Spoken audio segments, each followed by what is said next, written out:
হাফেজ মৌলানা শেখ ফজলুল মাসুদ বক্তব্য রাখবেন জনতা অধ্যক্ষ হাফেজ মৌলানা শেখ ফজলুল মাসুদ। আলহামদুলিল্লাহ ওয়াসসালাতু ওয়াসসালামু আলা রাসূলিল্লাহ ওয়া আলা আলিহি ওয়া আসহাবিহি আজমাইন, আম্মা বা'দ।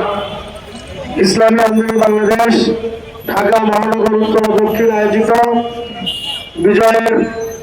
বিজয় দিবস উপলক্ষে পতাকা র্যালি পূর্ব সমাবেশের সংগ্রামী সভাপতি, ইসলামী আন্দোলন বাংলাদেশ ঢাকা মহানগর দক্ষিণের সংগ্রামী সভাপতি, সংগ্রামী যুগ্ম মহাসচিব জননেতা মাওলানা ইমতিয়াজ আলম, আজকের প্রধান অতিথি ইসলামী আন্দোলন বাংলাদেশের প্রেসিডিয়ামের অন্যতম সদস্য চন্দ্রনাই কামিল মাদ্রাসার সম্মানিত অধ্যক্ষ প্রিন্সিপাল জননেতা প্রিন্সিপাল মাওলানা সৈয়দ মুসাদ্দিক বিল্লাল মাদানী, উপস্থিত নগর নেতৃবৃন্দ, কেন্দ্রীয় নেতৃবৃন্দ, সমবেত নগরবাসী, আমার ভাই বন্ধুগণ, প্রিয় ভাইরা, স্বাধীনতা উত্তর অর্ধ শতাব্দী চলে গিয়েছে।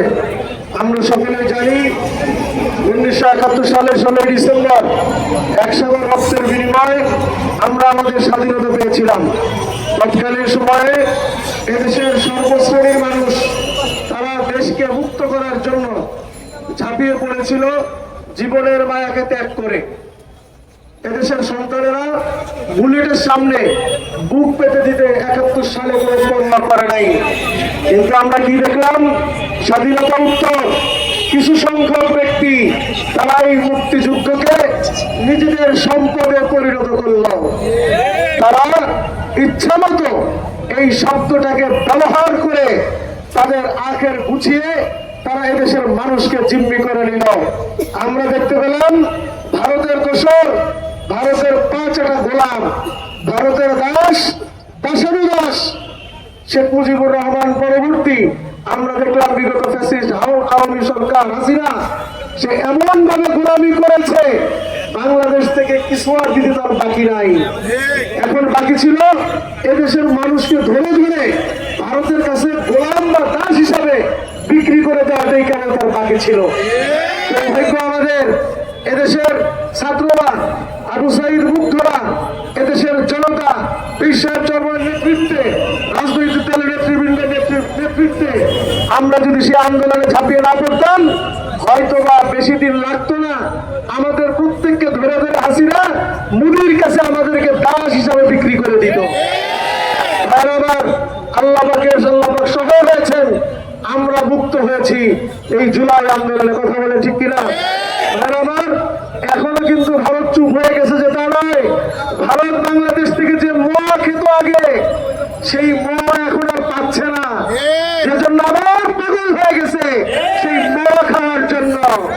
জেনে রাখো ভারত সরকার বাংলাদেশের কাছ থেকে আর মোয়া পাবা না কোনদিন। মোয়ার আশা ছিল না, যতই ধান্দা করার মোয়া পাবা না।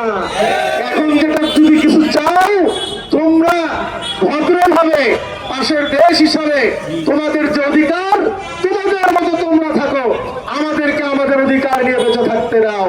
যদি বাড়াবাড়ি করো বাংলাদেশের 18 কোটি মুসলমান আছে মনে রাখবা। আমরা জানি এদেশে অসংখ্য হিন্দু, বৌদ্ধ, খ্রিস্টান তারা বাংলাদেশকে ভালোবাসে, তারা প্রয়োজনে ভারতের বিরুদ্ধে বাংলাদেশের পক্ষে গর্জে উঠবে।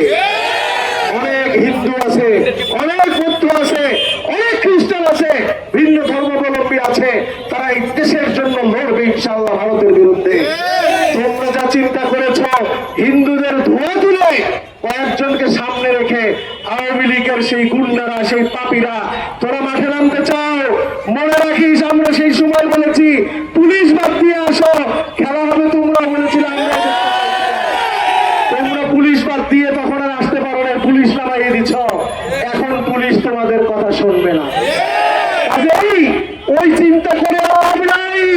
বিশ্বাস চর্মার নেতৃত্বে যে আন্দোলন করা উঠেছে তোমাদের মাথা উঁচু করে দেখো। আমরা বলতে চাই এদেশে তোমরা নাগরিক, তোমাদের রাজনীতি করার অধিকার আছে, বৈধভাবে করো, ভালোভাবে করো, দেশের জন্য করো, কোনো আপত্তি নাই। কিন্তু বাংলাদেশে বসে মত তৈরি করে ভারতকে দিবা, গোলামি করবা, এদেশের মানুষ তা আর হতে দেবে না। কাজে আসুন আজকের দিনে আমরা শপথ গ্রহণ করি বিজয়ের দিনে আগামী বাংলাদেশ হবে উন্নত বাংলাদেশ, বিশ্বের মধ্যে একটি উন্নত আধুনিক কল্যাণকর একটি বাংলাদেশ আমরা গড়েই ছাড়বো ইনশাআল্লাহ। দুর্নীতিবাজরা যেভাবে দুর্নীতি করেছে আমরা শপথ নিব বাংলাদেশে আর দুর্নীতি হতে পারবে না ইনশাআল্লাহ। আসুন বিশ্বাস চর্মার নেতৃত্বে আমরা যদি ঐক্যবদ্ধভাবে কাজ করতে পারি আশা করা যায় আমাদের সেই প্রত্যাশিত বাংলাদেশ আমরা গড়তে সক্ষম হব ইনশাআল্লাহ। আল্লাহ তাআলা আমাদের সবাইকে সেই